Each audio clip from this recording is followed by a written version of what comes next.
কৃষক দলের ইউনিয়ন সমাবেশকে সফল এবং সার্থক করার লক্ষ্যে বিভিন্ন ইউনিয়নের কৃষক দলের দায়িত্বশীল নেতৃবৃন্দ এবং উপজেলা কৃষক দলের দায়িত্বশীল নেতৃবৃন্দের সমন্বয়ে একটি প্রস্তুতি সভা হয়েছে। বিএনপির ভারপ্রাপ্ত চেয়ারম্যান তারেক রহমান ঘোষিত উপজেলার প্রতিটি ইউনিয়নে কৃষক সমাবেশ সফল করার লক্ষ্যে যশোরের অভয়নগরে প্রস্তুতি সভা অনুষ্ঠিত হয়েছে। উপজেলা কৃষক দলের উদ্যোগে রোববার বিকালে নওয়াপাড়া ধানহাটা সংলগ্ন কার্যালয়ে এই প্রস্তুতি সভা অনুষ্ঠিত হয়। বাংলাদেশ জাতীয়তাবাদী কৃষক দল নবগঠিত অভয়নগর উপজেলা কমিটির উদ্যোগে আজ অভয়নগর উপজেলার অন্তর্গত 8টি ইউনিয়নের কৃষক দল নেতাদের নিয়ে একটি আলোচনা এবং মত বিনিময় সভার আয়োজন করা হয়েছে। দেশনেতা তারেক রহমান ঘোষিত কৃষক দলের ইউনিয়ন সমাবেশকে সফল এবং সার্থক করার লক্ষ্যে বিভিন্ন ইউনিয়নের কৃষক দলের দায়িত্বশীল নেতৃবৃন্দ এবং উপজেলা কৃষক দলের দায়িত্বশীল নেতৃবৃন্দের সমন্বয়ে একটি প্রস্তুতি সভা হয়েছে এবং খুব দ্রুত উপজেলা বিএনপির নেতৃবৃন্দ এবং জেলা কৃষক দলের নেতৃবৃন্দকে নিয়ে একটি সমন্বয় সভা হবে।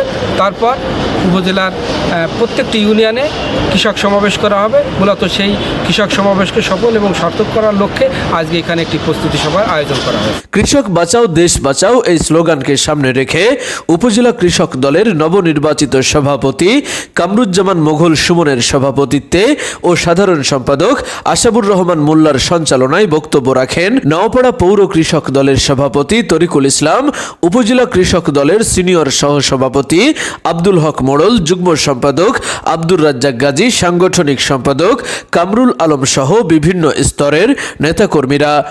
আজকের এই প্রস্তুতি সভায় উপস্থিত ছিল বাংলাদেশ জাতীয়তাবাদী কৃষক দল অভয়নগর উপজেলা শাখার সুযোগ্য সভাপতি মোহাম্মদ কামরুজ্জামান মোগল সুমন, উপস্থিত ছিল বাংলাদেশ জাতীয়তাবাদী কৃষক দল অভয়নগর উপজেলা শাখার সিনিয়র সহসভাপতি আব্দুল হক মোড়ল, যুগ্ম সম্পাদক আব্দুর রাজ্জাক গাজী, সাংগঠনিক সম্পাদক কামরুল আলম সহ উপজেলা কৃষক দলের বিভিন্ন পর্যায়ের দায়িত্বশীল নেতৃবৃন্দ এবং বিভিন্ন ইউনিয়ন থেকে আগত কৃষক দলের নেতৃবৃন্দ এবং সাধারণ কৃষকবৃন্দ। এ সময় বিভিন্ন ইউনিয়ন ও ওয়ার্ড থেকে আগত নেতাকর্মীরা বলেন, দীর্ঘদিন ধরে আমরা অবহেলিত ও নির্যাতিত।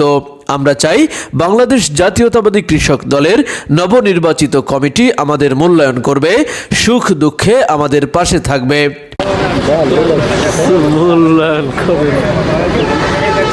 লাঞ্ছিত ছিল, বঞ্চিত ছিল এই ফ্যাসিস্ট সরকারের আমলে। এই তাদের হাত থেকে আমাদেরকে কিভাবে উত্তরণ করা যায়, কিভাবে কৃষকদেরকে বাংলাদেশকে একটি স্বনির্ভর বাংলাদেশকে রূপান্তরিত করার জন্য শহীদ প্রেসিডেন্ট জিয়াউর রহমান বাংলাদেশ জাতীয়তাবাদী কৃষক দলের প্রয়োজনীয়তা অনুভব করে খাল খনন কর্মসূচির মধ্য দিয়ে এই কৃষি বিপ্লব। টিএস আয়ুব আমাদের নবগঠিত থানা কমিটি থেকে গতকাল ঢাকাতে নিয়ে গেছিল।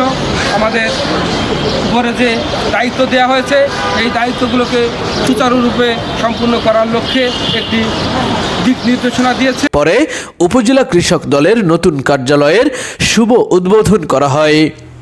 তৌহিদ হাসান, খবর অভয়নগর। আপনি কি বিশেষজ্ঞ কার্ডিওলজি ডাক্তার দ্বারা ইকোকার্ডিওগ্রাফি করে রোগ নির্ণয় করতে চান? তাহলে আজই আসুন ইউনিক ডায়াগনস্টিক অ্যান্ড কনসালটেশন সেন্টারে। এখানে প্রতি বৃহস্পতিবার ইকোকার্ডিওগ্রাফি করে চিকিৎসা সেবা প্রদান করছেন কার্ডিওলজি বিশেষজ্ঞ ডাক্তার হিমেল সাহা।